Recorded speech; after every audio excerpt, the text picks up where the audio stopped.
नमस्कार मैत्रिणींनो, जय भीम मैत्रिणींनो. नंदिनी रेसिपीमध्ये तुमचं खूप खूप स्वागत आहे मैत्रिणींनो. तर चला आज आपण काय बनवणार आहोत तर बघा. आज आपण एक खुरसणी घेतलेली आहे. तर आज आपण एक खुरसणीची चटणी बनवणार आहोत. साधी आणि सोपी आपली खुरसणीची चटणी आरोग्यासाठी खूप चांगली असते, शरीरासाठी वजन वाढीसाठी खूप छान असते अशी ही खुरसणीची चटणी. खुरसणी आपण साफ करून घेतलेली आहे. खुरसणी हे आपण साफ असे छान करून घेतलेले आहे.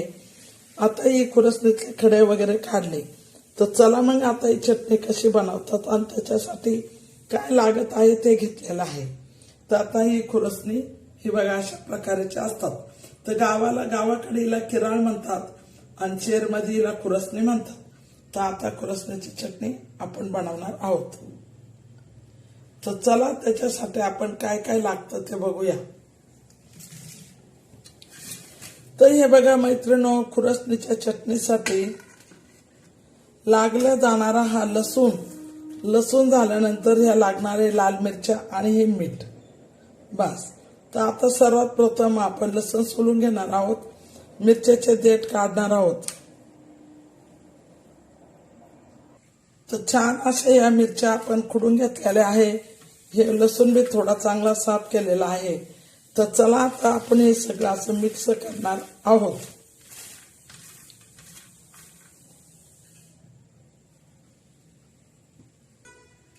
चला मैत्रिणींनो, साधी सोपी आपली खुरसणी आता आपण छान अशी तव्यावर भाजून घेणार आहोत. तर आता प्रथम आपण तवा ठेवलेला आहे. तव्यावर खुरसणी टाकलेली आहे. तर आता ही खुरसणी आपण हळूहळू अशी छान हलवणार आहोत. मंद आचरणावर अशी छान भाजणार आहोत. फास्ट गॅसवर नाही भाजायची, मंद गॅसवर भाजून घ्यायची. हे बघा अशी या पद्धतीने छान भाजायची. तर आता या पद्धतीने आपण ही खुरसणी भाजत आहोत. आता हे बघा इतकी सुंदर अशी छान अशी मंद गॅसवर आपण ही खुरसणी भाजत आहोत. छान अशी लय काळी बी नाही करायची आणि ती समजत नाही जळाली का काय. तर ते मस्त अशी भाजून घेऊ.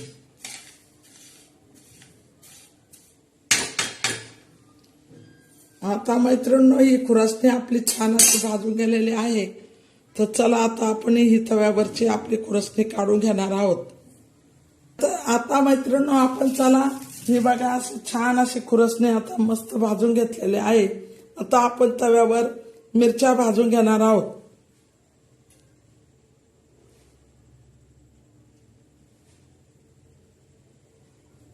आता मिरच्याला छान असे काळे डाग पडूपर्यंत मिरच्या आपण भाजून घेऊ. गरम तव्यावर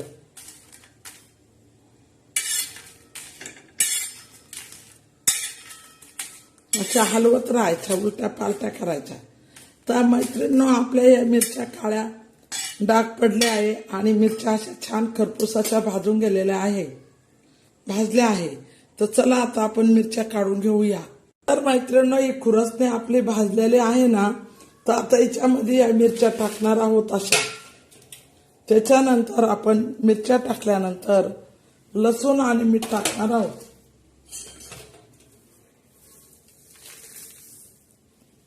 आता हे लसूण मीठ टाकलेलं आहे आणि मस्त अशी छान आता ही आपण मिक्सरमध्ये ही खुरसणीची चटणी वाटून घेणार आहोत. कारण पूर्वीच्या बाया पाट्यावर आम्ही वाटायचो, पण आता कसं मिक्सर आला तर मिक्सर आता ही चटणी आपण मिरची खुरसणीची वाटून घेणार आहोत. साधी सोपी आपली आरोग्याला चांगली असणारी खुरसणीची चटणी, झणझणीत आणि चमचमीत आणि तोंडाला चव वाढवणारी खुरसणीची चटणी. तर आता हे वाटून घेत आहे. तर हे बघा मैत्रिणींनो, छान अशी खुरसणीची चटणी आपण मिक्सरमध्ये दळून घेतलेली आहे. ते बघा किती छान अशी गरेदार चटणी आपण मिक्सरमध्ये दळली. तर आता आपण ही चटणी मस्त छान अशी तेलामध्ये तळणार आहोत. साधी सोपी गावाकडची आपली खुरसणीची चटणी झणझणीत आणि चमचमीत खायला अशी टेस्टी अशी खरपूस खमंग ही खुरसणीची चटणी आरोग्यासाठी खूप चांगली असते. तर आता आपण ही बनवत आहोत म्हणजे तळत आहोत. तर ही दळायची झाली आहे. चला मैत्रिणींनो, मस्त तवा ठेवला आणि त्याच्यात तेल टाकलं आहे. आता आपण चटणी तळणार आहोत.